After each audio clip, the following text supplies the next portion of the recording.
Alrighty, everyone. So here we are once again, and thank you so much for those of you who have stuck around. We are running about 15 minutes late. We do appreciate you taking the time to hang behind the scenes with us as we set up Kelly Jazvac and Juan Ortiz-Apuy, who are here with us in For Space for this super exciting conversation. And since we're super excited to hear from them, I'm out. I'm done. I'm passing the floor to Kelly and Juan. Over to you. Hi, welcome everybody. Thank you for joining us. My name is Juan. I teach in the sculpture program here at Concordia. And I'm Kelly Jazvac and also teach in the sculpture program, and I'm the graduate program director. It was just one quick thing. It was really nice to catch the Q&A of the previous session because there's so many things that will just sort of trickle into this session as well. So perhaps we can keep that conversation flowing in our Q&A as well. Yeah, by all means. So at any point, if you want to ask us a question, we'll have a Q&A at the end, but you can just interrupt us and we'll be happy to talk to you. We're both artists and we're going to talk about our practices. And before I forget, a huge thank you to PK and Claire and everybody involved in organizing this. And really happy to be here. Okay, so we have an icebreaker question to start. We have an icebreaker question. So Kelly. Yes. Hi, welcome. How did you first become interested in investigating environmental topics in your work? I like that question. I grew up in Hamilton, Ontario, in a suburb that all the streets were named after birds. So it was called Birdland, and in the backyard was this beautiful woods, and in the front yards was this giant mall. And so I found myself growing up in this really strange space where I was in the woods every day and seeing and living in the woods, and then also I was almost in the mall every day and wondering about how those two things related to one another, and that mashup continues today in my work, I think. And what about you? Same question. Actually, we never talked about that, and I actually really like your answer and the question itself, because mine happened at Dollarama. And I feel like they're kind of related, because I grew up in Costa Rica, and I grew up near a rainforest with a certain, pretty big diversity of, color and forms and shapes. And I moved here to study art at Concordia. And then I remember the first time walking into a Dollarama and kind of experiencing a similar kind of diversity of color and shape and form, but this time was plastic. And then I started thinking about the sort of the conflict or the tension between those two things. And even noticing how advertising, which is something that we're going to talk a little bit later, was using a lot of that language of nature, references to the natural, to sell things. And I think it's also, as an artist, as a person who was trained in sculpture, it is hard for me not to think about sustainability and the environmental consequences of working with objects and materials. So as somebody who's interested in that, then as a consequence, I also have to think about the impact of those things in the environment. And so for our questions, we've chosen artworks that we're going to ask each other questions about. So I'm going to show a little clip from an artwork of mine that I know Juan is about to ask me about. So bear with me as I switch. Oops. This is a work that I really like from Kelly, and it's called Forward Contamination and Upgrade.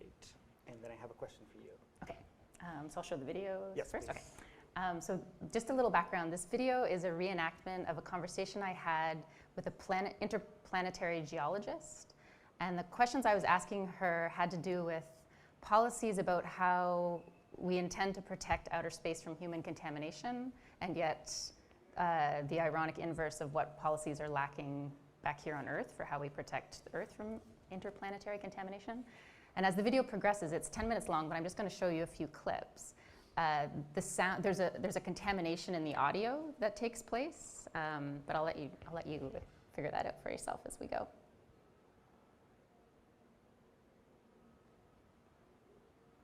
Can we get sound?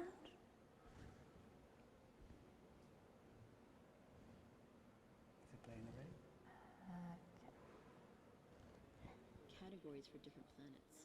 NASA has something called the Planetary Protection Office. Does Earth count as a planet?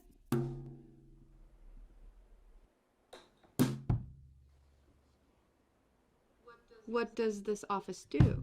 It's the office that's concerned with interplanetary contamination, how we protect other planets from contamination from Earth and vice versa. How do we protect the Earth from contamination from extraterrestrial life? And they've Just to give you a sense of how the sound builds. Environmental and geological time.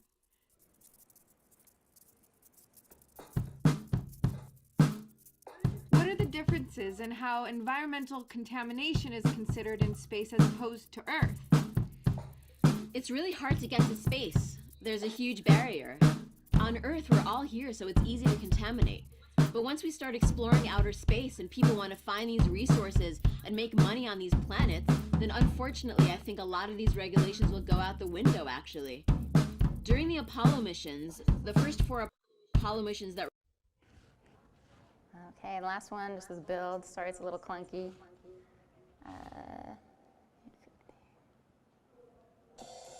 How can you really know how much contamination there is? How much physical and ideological contamination there is? I guess you have to count it, and then tell people how much you counted. Tell them the feeling of what you counted. And then the visual there, am I unmuted? Am I muted? No. No. Okay. The visual there was, sorry, this is distracting, this feedback here. Okay. The visual there was a scientist that I collaborated with picking out microplastics from a core sample she pulled out of the bottom of Lake Ontario. And she had innovated this very high labor but effective way of counting how many microplastics were found by manually doing it under a microscope. So it looks like giant pliers is actually the tiniest of tweezers. And she's this young, brilliant scientist who's just like putting in the labor of figuring out the level of contamination. And then the other work that Juan said he was going to ask me about is this piece, but maybe if you want to ask your question first, and I'll see if I would this love relates. to ask you a question. That sort of like the voices escalated towards the end of the video, that kind of like sense of urgency and that kind of, I think is really powerful. And so related to that, so here's the question. Kelly, your art practice has been driven by environmental concerns for over 15 years. So safe to say that you've been thinking about these issues for some time now from an artistic perspective. So I'm curious to hear you talk about the ways in which your practice has changed over these years in tandem with the changes of our collective awareness and now urgency of the climate crisis. How has this affected your work? Are you able to see a correlation in your approach or method over the years? I think the main way sort of started with this work here, which actually the date's wrong on it. It's 2007 I made this work. And it's a 1998 Pontiac Sunfire that's been covered with an advertising skin to make it look like a current model of Porsche. And so it has this sort of like very cheap facade of an upgrade. And going back to like living between the forest and the mall and being very interested in consumerism and then also the impacts of that consumerism. This was kind of a turning point piece for me where I made the work critiquing consumerism and then saw the waste that was generated in the process of making that work about consumerism and just was kind of gutted by the hypocrisy of that. And so since that time, I've exclusively been working with salvage materials, recuperated materials. My rules are, it has to come from the forest fridge or a garbage can. And that, yeah, we'll talk about that more. But yeah, that's how it's changed. Thank you. So I'm going to ask you about your exhibition Tropicana from 2020. So I'm going to show a couple of images from that exhibition. So this is Gallery Vox here in Montreal. And there were several rooms. One of them was this one. It had this inflatable bottle / giraffe. And there was this video that I'm going to play a short little clip in a little bit. There was this other room where I had this light boxes or like photographs in light boxes. And they're actually computer generated images with the 3D animation as well. And this is just another view. I can talk a little bit about the splash, for example, was like a motif that I was using in the exhibition. I was thinking about how The splash is something that you see often in advertising as a kind of shorthand for freshness. So I was using that kind of deliberately there. And I cover the windows with this film to change the color of the space into blue. And there was another room where there was a collection of objects, kind of like a library of objects where people could interact with them. And the exhibition was intended for youth audiences, specifically ages 4 to 12, I believe it was, or 4 to 14, which was an interesting challenge because I've never done an exhibition for kids, but I really loved it. And shout out to my friend Val Morin's kids who are featured in that photograph. And I'm just going to show a quick clip of the video. It's only 1:47. Hopefully that will play well.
I'm just going to go back. Sorry, I feel like I managed to mute 2 screens.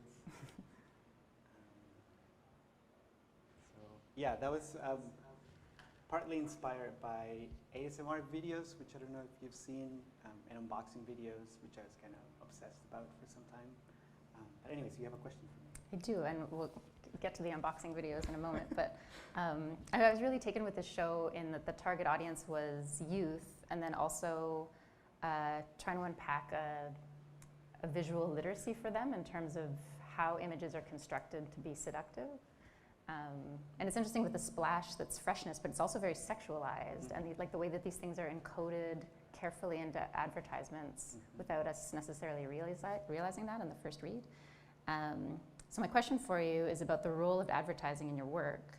The selling of utopias, the instrumentalization of the sublime, natural landscapes, and how that literacy is badly needed to help consumers navigate all that. So what is it about advertising that intrigues you as fodder for making art? Thank you. Yeah, I think I'm interested in the way that advertising instrumentalizes ideas of the natural, like I said, the way that it uses sort of like romantic ideas of the natural or the fresh or the sensual in order to sell you an idea of something. And that was part of the conversations that I was having with the curator there at the beginning. Had to do with, that demographic of age 4 to 12 is obviously a huge market demographic. So how do we do something that seems kind of visually interesting for them to experience, but also that has a critical component, so that it's not an exhibition that just sort of like looks nice. But yeah, that has a criticality to it. And there were like educational programs that were around the exhibition. But yeah, sometimes I think that advertising really believes in sympathetic magic, which is this notion that you can affect something by imitation or by mimesis. So that if you take a shampoo bottle and then you like inflect it with a tropical beach and coconuts, and like you depict it in a certain way that it will draw from coconut power at the end. Like I believe that advertising thinks that that's the way that it works. Maybe it does. But overall, I'm really interested in this journey from raw matter or raw material into a commodity. Like what happens in that transition from when something, say, is a sheet of plastic that gets molded into a shampoo bottle. And the role of advertising along that process to animate something, to turn it into more than just a plastic bottle, but now into a sign. And I think, you know, if objects are animated in that way, then I'm kind of curious about what happens at that moment. Like, how does that change the object? Does a Tropicana juice bottle dream of oranges, for example? So, yeah. Thank you. So my turn. Yeah. Okay, so Kelly, I want to talk to you about this work that is called, I practice how to say this, plastiglomerate. So if you can navigate us through a couple of exhibition views, and then I'll ask you a question. Sure, yeah, so I'll just give quick context. In 2013, a geologist and I traveled to a very polluted beach to study what was described to us as a new geologic phenomenon. And the hypothesis was that lava was coming from volcanoes, melting plastic debris on this beach and making a new substance. That wasn't in fact the case. It was humans melting the plastic that was then merging with natural sediment, but in fact there was a new type of material being made on this beach by humans from humans' waste. And so we wrote a scientific paper called The Anthropogenic Marker Horizon in the Future Rock Record. And it has this speculative component where we propose that if a geologist were to take a core sample in the future, she would find a plastic strata to represent our moment in time, because as the plastic melts and fuses with natural debris, it gains in density and thus has a better potential to enter the future rock record. So that's setting the scene for this question. Okay, so my question for you is, I was reading a book called Being Ecological by Timothy Morton. I don't know if anybody has heard of Timothy Morton, really interesting philosopher. And he talks about the challenges of how information about our climate crisis is sometimes delivered. I think he calls it information dumps that often numb and overwhelm people with statistics and numbers. So I'm wondering if I can ask your opinion about the role that art can play as a vehicle for communication in this matter. And I say this with a disclaimer that I'm a firm believer that good visual art is inherently ambiguous. So it's very hard to communicate through art very directly or didactically. Yeah, if you can talk a little bit about that, about the role that art can play in, say, raising awareness or just tackling this issue as a whole. Sure. When this paper first came out, alongside the images of these objects from that beach, it's the closest thing to viral that's ever happened into my career. Like, it just kind of went nuts. And Patricia and I got all these invites to speak at all sorts of venues, from the Smithsonian to the local art gallery, like just a huge range of places.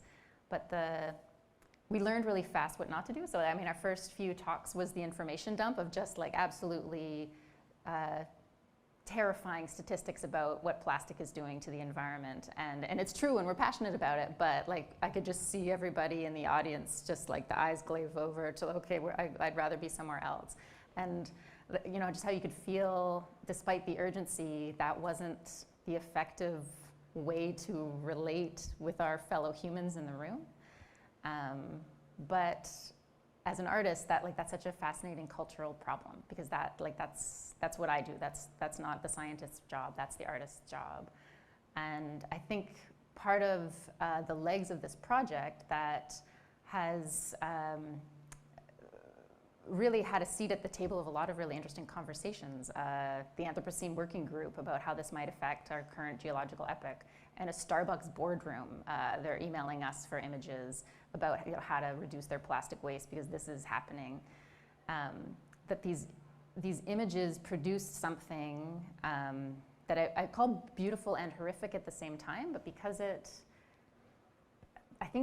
exists in that zone where it does have some charisma, even though it is this disgusting, horrible thing, it can sit in the conversation longer than the information dump that Timothy Morton's talking about. And to answer your Timothy Morton question with another Timothy Morton answer, in another book he wrote called All Art is Ecological, he talks about how beauty can make things radically mysterious and ungraspable, and actually what like a powerful place that is. Like, we know what the product does. We buy the product, we use the product, end of story. But the artwork that is deliberately and reveling in its own mysteriousness, that's where he thinks that there's actually huge radical potential in, which as an artist, that's very appealing to me as a thought. That's beautiful. Maybe as a kind of quick follow-up, do you see like really specific or tangible advantages of communicating information through art because of its own nature? Like, I'm also thinking about, maybe we talked about this briefly, but morality and the way that other information can be communicated, that can be telling people what to do maybe, and that seems to be maybe working against that means of communication because of that. Mm-hmm. So I was just curious about that. Yeah, I mean, art asks questions. It like doesn't give answers. It intentionally avoids answers. And we were talking about that with teaching too. How like just coming into the room and giving the answer doesn't ignite anyone's imagination, and it doesn't make a dialogic situation where you also have the opportunity to add your worldview, your knowledge to the conversation, and then that idea can grow and change. And we need to change. Like, we need to change everything. so that the data dump's not going to do that. Like, we need something more dialogic. Mm-hmm. Yeah, I would totally agree with that. Art's capacity for people to think by themselves, to offer you the opportunity to not simply present you, say this is what you should do or this is the right thing, but to give you the kind of critical space to ponder on something, and then you coming up with your decision about what needs to be done. I think that's really powerful. I think that's much more powerful than being sort of like told that's the right path. So where are we? Next one. How are we doing for time? Because we started a bit late. We're good. Thumbs up. We're good? Okay. Okay. Give us a wave when we should switch to Q&A. So I'm going to ask Juan about 3 works, which he will show you now. Great. Okay, so this was another exhibition here in Montreal that it was called The Garden of Earthly Delights. It was part of this biennial called Momenta, and I mentioned unboxing videos before, but I made a collage of unboxing videos that was kind of really hard to do in a way, because I did it on a residency. I did a residency at the Vermont Studio Center in Vermont. And I was watching unboxing videos for about 8 hours a day for about 35 days. So yeah, I kind of almost went crazy. But out of that, I made a collage of like the unboxing videos that I wanted, and I didn't modify any of the footage. It was all about pairing the videos that I wanted them to go together. And I hope everybody knows unboxing videos so that you know what I'm talking about. But that's one project. Another project is Midnight Poison that Kelly's going to ask me about. It's specifically about this piece on the left, which are 2 refrigerators, and it's called Lovers, in brackets Lagan. And it's 2 refrigerators that I removed the doors, and they're facing each other, and they're like functioning refrigerators. So they're like constantly trying to regulate each other's temperature because they're losing the cold air. So it's kind of like a gesture of like mouth-to-mouth resuscitation, or like kissing, or and you can't obviously tell there, but there's a sound component to it. The motors kind of, you hear the motors coming on and off and on and off, and they're trying to keep each other alive. That's just the detail of that same piece. And this project, which is called La Guaria Morada, those plants are called La Guaria Morada, and they're the national flower of Costa Rica. They're tropical rainforest orchids, and then I hung them in this gallery space here in Montreal too, between an industrial humidifier and dehumidifiers. So because they're rainforest orchids, they need a lot of humidity to survive. So one system is trying to get them to grow and develop and bloom, and another system is keeping them from developing, growing, and blooming, which was, I guess, a kind of metaphor for Costa Rica and the region, between opposing forces that is keeping it from developing, growing, and blooming. Thank you. So my question from these works, as I see themes of futile control attempts when it comes to images of humans interacting with the environment and the non-human, and I'm thinking of the pathos in the unboxing videos where eggs and animals are unboxed alongside new consumer products. I didn't realize that like animals get shipped for delivery, but I guess that makes sense. You can buy turtles, fish, snakes. It's pretty sad. Or how the fridges are operating in Basten-Beg, making a kind of futile climate control in a climate out of control, but in a museum where the climate is supposed to be controlled. And then the same with La Guardia Morada. So, Control. Control. So how do you think through ideas of humans attempting to control in relation to the work you make and where we are with the climate? Yeah, I like that question quite a bit because I've never really thought about control in terms of my practice, but I like it because it makes me think about my practice in a different way. The immediate thing that comes to mind to me is sort of ecotourism in Costa Rica, specifically maybe even related to this project. Like if you've ever been to Costa Rica, ecotourism is a really interesting thing that happens there where they try to control a kind of curated experience of nature and the jungle. So you can rent a cabin in the rainforest, but with AC and Netflix, you know? Or you can go to a hot springs that is like, I can paint a picture to you, like it's a river, volcanic hot springs coming from a volcano in the background.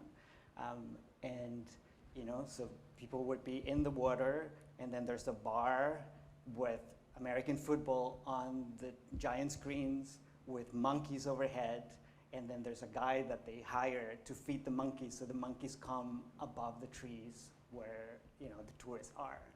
So that kind of like,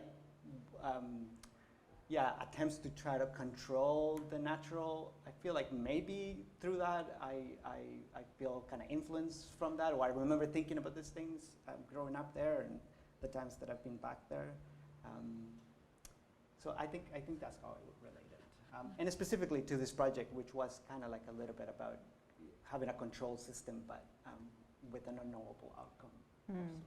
And the pathos it makes, I became so aware of me as a human trying to control things in these shows, like that, as an art experience, what that can do, how that can bring you back to your body and make you think about your own actions in the world.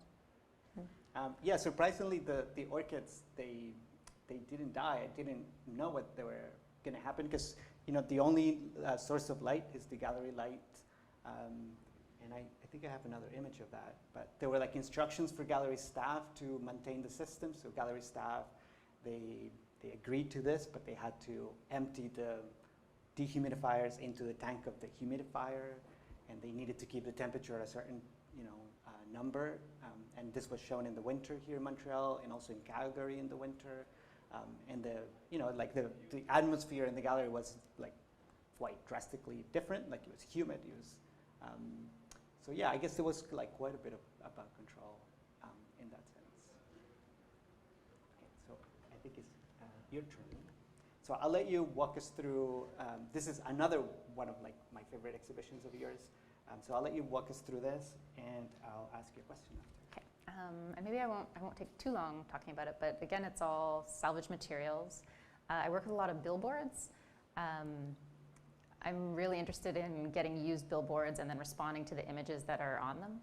So this was a piece at the McLaren Gallery in Barrie, Ontario, and you actually walk on to the back of a billboard to then look at these sculptures that are made from makeup stands that I found outside of a drugstore. So they're intended to use products or to sell products, and they all kind of were reminiscent of a woman's body.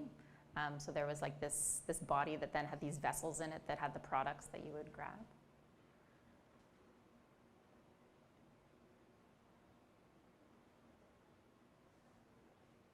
And there's a number of wood details in the work as well, which came from Parc en Grignon in Montreal. They did a big ash cull there last summer. They chopped down, I think it was like 2,500 trees in the park as a preventative ash borer kind of thing. So I was going there very regularly, and if I found branches that were marked with a flagging spray paint as sick, I would collect those, bring them back to my studio, carve them, remake them, reuse them as armature in my work. And some details. these lipsticks that are in this makeup stand are made from the pop tabs. I've been collecting pop tabs off pop bottles for a while and then melted them down in the foundry in the Studio Arts building. No, that's that. Okay. Thank you. You mentioned this already a little bit, but I'll ask you again. But for those who might not know, so if you can talk about your working process, especially in terms of sourcing materials, because I feel like you're really rigorous in a way that I really admire. Like it's not only about what the work is about or the content of the work, but it's also the way that you work. The way that you work with materials and where you find materials. And by way of that, I'm curious to hear you talk about the challenges and opportunities of working in an environmentally conscious way, not only in terms of the awareness of the materials one uses, but even accounting for the provenance. What is the hardest part and what is the easiest?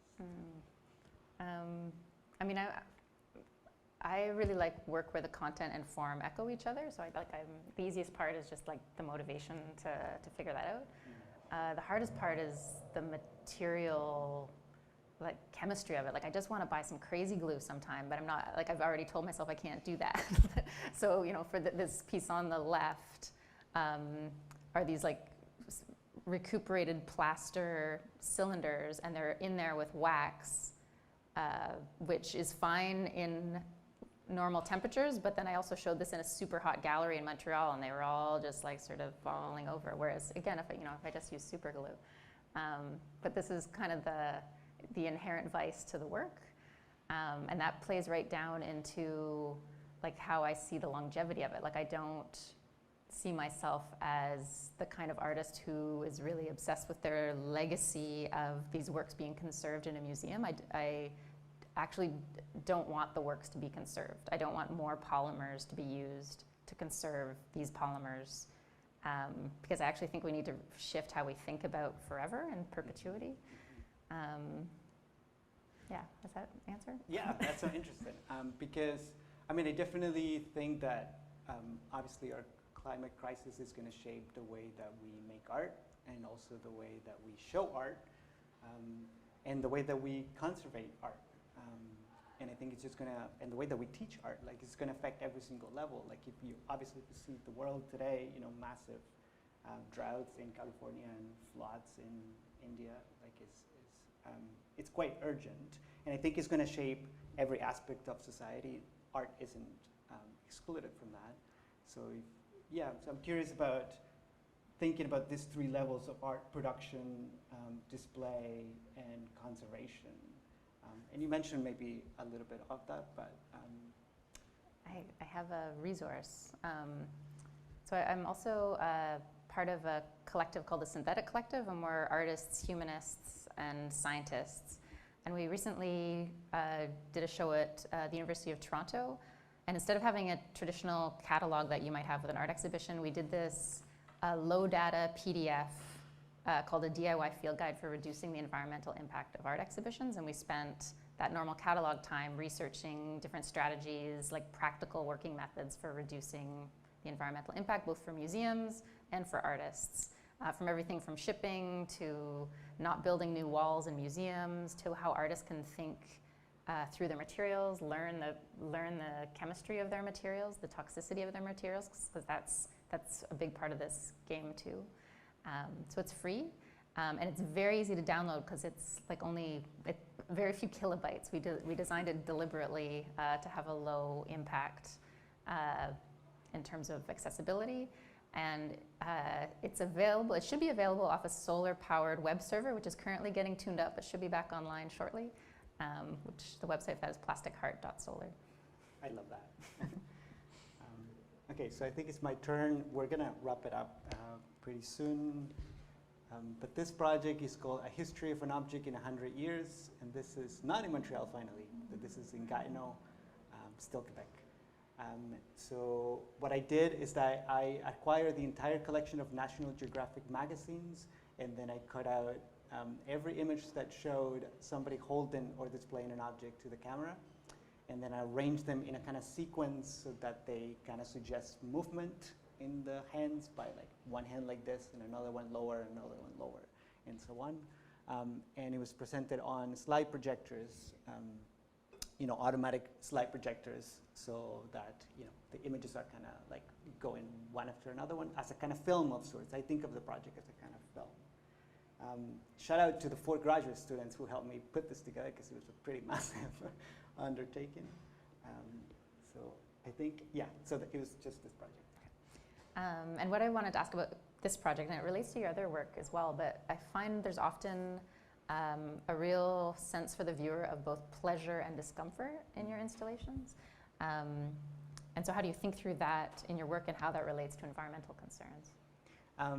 Well, I think for this piece, it's perhaps maybe less related to environmental concerns, but it's more related to, like, I grew up looking at images of National Geographic magazines of Costa Rica, like when they would go there, and then we would cut them out and pin them on the fridge, and we were like so proud. And there's kind of like a sense of like pleasure, but also kind of discomfort of like seeing the place that you're at through somebody else's perspective, through like this American magazine. So I think it had something to do with that in that project. But in my practice as a whole, like I think for me it's just a strategy for drawing people into what I'm making. Like the pleasure, like I make or try to make installations that seem seductive, that seem kind of fun to go and spend time with, but that hopefully, I don't know if it is discomfort, but maybe it is discomfort, like maybe getting people to think about something differently or critically once I drew you in. So I think that. Yeah. What time are we at? Is We have 7 minutes to 5. Okay.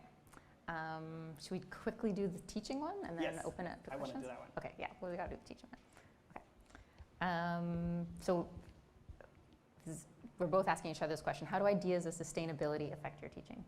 Do you want to go first? Because that's your image. Sure. So we both teach sculpture, and you can really quickly get a huge amount of waste in a sculpture class, which can be pretty terrifying. And so I've been slowly adjusting our curriculum, and now we're working on some major curriculum changes that will bring sustainability into the sculpture program in a much more holistic way. But I try to teach with students a sense of where things are going to end up first before you even start. So for example, one project is make something that you will keep forever. That's it. That's the project. So you immediately have to like if you seriously are going to keep this forever, think about the size, the material, its value to you. Like just suddenly everything shifts, and you put away the spray foam insulation, which is like somehow, for some reason, the first thing everybody wants to go to, and then you start thinking about different materials. I also am really invested in the idea of, like, instead of starting to learn with the super expensive toxic thing, like silicone molding, for example, why don't we start with seaweed? And then, once you've figured that out and you've really thought through your project, then maybe we move up to silicone after that. But there's no need to waste a whole bunch of silicone while you're figuring it out how to do that, when we could do that with chocolate soap, gelatin, and agar. Yeah, I mean, I guess the other thing that if you're sitting in this room is there's an appetite for this. Students want this. So I'm teaching a sculpture and sustainability course in the winter for the first time, and I'm just really excited to dive into new materials with students and see what that looks like. That's wonderful. I love that idea of like something that you have to keep forever. I think that's part of kind of my answer too, is what you just said about just following the students. I think as students, they want to see that. They want to see sustainability in the curriculum. Like they are, like if anything, sometimes I feel like I'm following their lead because they're like ahead of me in that sense. And then, it's like I mentioned before, as somebody who is in the discipline of sculpture, like sculpture needs to be aware of those things and needs to tackle that as part of the kind of field of research of the discipline. So I think it affects it in all sorts of different ways. I've been trying to learn from Costa Rica. We recently did a research trip to Costa Rica, and this is a classroom. It's really great. I know. And they have like incredible policies there now for environmental and sustainable sort of like thinking there. 99% of the electricity or the energy in Costa Rica is renewable. Single-use plastics are banned in a quarter of the country, and a quarter of the country is protected. It's either natural park or biological reserve. Some parks are even inaccessible to people because they're just left as park that nobody can go in. And this is a bathroom. It's not finished yet, but it is actually kind of like an open bathroom outdoors. And it's this other place that we went, Rancho Mastatal, where you can learn about construction using organic materials or bioconstruction materials. So I'm trying to learn from these things and bring them into my classroom. Like I'll be taking a workshop in April there, and try to see how I can influence, how that can influence my teaching practice. Okay. Thank you. Maybe it's good for... We open it up. Yeah. Oh, yeah, yes.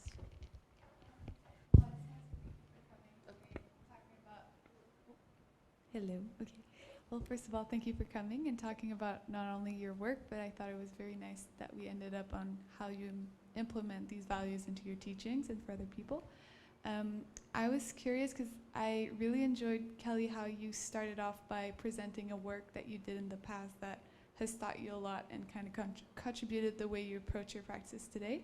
So I guess for both of you, I was curious to know now, today, what does your practice stand on? What have you learned throughout your process, and that what has led you to what you're doing, ongoing projects, or I know, Juan, you just presented one of your most recent work, but yeah, I guess where are you at now? Do you want to go first? I mean, the attempts at always being more ecological continue, but some interesting things are happening too. Like there is a scientist here named Zhanming Zhang who has a BFA student, or sorry, not a BFA, a BA student. Sorry, an undergraduate student. Sorry, I live in humanities land. An undergraduate student who also has an art background, who's going to start looking at the toxicity in artist studios. Which I am super interested in, because artists are always, especially as like a trash picker myself, I don't even fully, I know that there's a toxicity to a lot of the materials I'm using, but I don't understand how toxic they are. And so I'm really excited to follow along that project and simply learn both in my own studio, but in the studios that I'm teaching in, because I suspect there's a lot of things that we're kind of like thinking is okay that aren't actually okay, especially when it comes to plastics. Yeah, I don't have a specific work that has had that effect like you had on Kelly. I wish you did. But I'm always learning. I always want to learn and do better, especially with the environmental impact of the things that I'm making. And that's something that I've been thinking about more recently, much more recently than Kelly has been thinking about this for much longer than me. But to me, it's because obviously of the urgency of what you see out there in the world. I feel like it's impossible for me to ignore it. I do think that 10 or however number of years from now, I think that whoever's making art that is not thinking about these issues is going to feel pretty out of step maybe with what's happening around you. So I am trying to learn and incorporate that now as much as I can. Hi. Thank you so much. That was really interesting. I was so looking forward to this because I'm really a fan of both of your work. Thanks. I don't know if you caught the tail end of the conversation in the panel there, but they were talking a little bit about eco-anxiety. And something I noticed is that, although both your work deals with, the environment and things like that, I don't necessarily get that feeling of eco-anxiety from your work. I guess my question to both of you is, do you agree? And if so, is that a conscious choice? Is there a process to that? I'm curious about that. I flirt with eco-anxiety. In that video work, I had people coming out of being like, wow, that's such a feminist punk, they came out empowered by the screaming, and then others came out like, whoa, my anxiety levels are through the roof. And that was super interesting to me, just how something can feel empowering or impressive depending on how you go into the space. But I really try to avoid that like room shutdown that I did that one time now, and that, you know, that was eco-anxiety. That's a very good question. I think you flirt with it too. I Like do. the turtles in a box stress me That's out. true. That's true. Okay, so yeah, so maybe I do. I think because I probably internally feel anxious about even my own relationship with objects and things, because I do like objects, I do like materials, but I feel anxious about liking them because I know that there's giant, you know, patches of them floating in the ocean. And then that contradiction probably gives me anxiety, and I think maybe that question of control comes back to it. But my hope is that the exhibitions are in sort of like an area where they're trying to celebrate things, but also question things at the same time, and hopefully allow people to then kind of like, you know, allow some kind of thinking that happens without just telling you, you know, that it should be this or that. But I think that's just reflective of my own sort of contradictory feelings towards things sometimes. And material culture, because I do, you know, I do like it. I just wish it wasn't so damaging. And in the conversation that the previous panel was ending on about kids and educating, and like I don't want to give any child eco-anxiety, but like people my age, yeah, I'm willing to go there. We're the ones with the credit cards, and the kids have enough of a burden to inherit. Like I think my least favorite comment after Patricia and I would do a talk is like, oh, I'm so glad I'm old. That, you know, just that like, no, this is not the time to check out. This is the time to check in. And, you know, and some anxiety can be a useful tool sometimes. Do we have another question? Thank you so much. I love your format. I think that's, you know, talking to each other, showing each other the work and asking questions is such a great format. And I think we teach also in terms of collaborative teaching, but that's a method that we've never used before, is to challenge each other or question about our work. So I have a teaching influence from you today. I also really like both of your works, and it helps me to understand a bit more about your language, sculpture language around ecology and sustainability. So I understand the idea of, I love the object, I want to make the object, I don't want to love the object, I don't want to make the object. And again, Kelly, it must be also really confusing when you see that bioplastics or the plastic melting into the rock as both aesthetic and problematic. Can you both speak about aesthetics and art and sustainability? That's such an important question, and such a big question, because aesthetics can be used In all sorts of ways. in all sorts of ways, and mostly they're used in ways that serve capitalism, which is obviously not helping the climate crisis. So as an artist, I think it's, you know, it's how to use aesthetics in a sophisticated way that actually breaks open a conversation, keeps people in the room long enough to actually get real about things, but doesn't just, one phrase, I can't remember the researcher, anesthetizing aesthetics.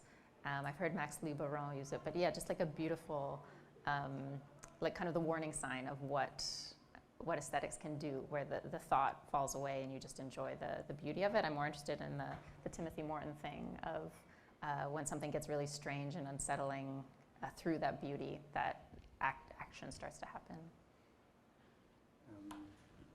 I read a children's book once by Lawrence Weiner called Something to Put Something On, and it's a play between two characters, and one's called character A and one's called character B, and character A goes, I have a gift for you, and character B goes, well, what is it? And character A goes, well, it's on the table, And character B goes, well, what's a table? And character A goes, well, something to put something on.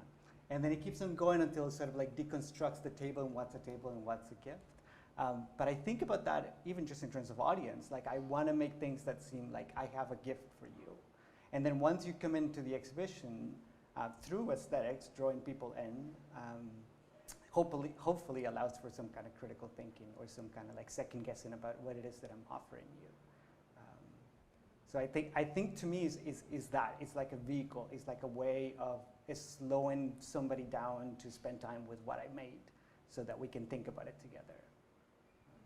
Does that make sense?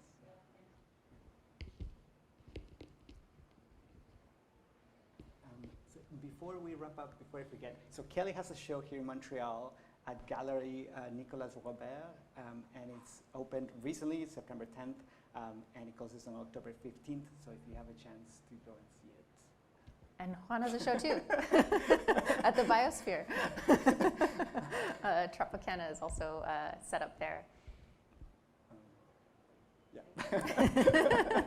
Thanks so much for coming, everyone. Thank you for inviting me.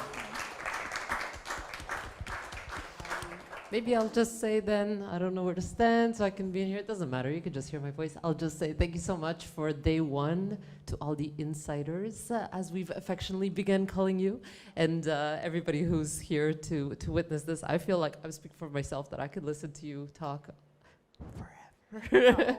And it's been such a pleasure to have you in For Space. We've collaborated before, but it's been online, so thanks so much for coming in. It's been great to have you here.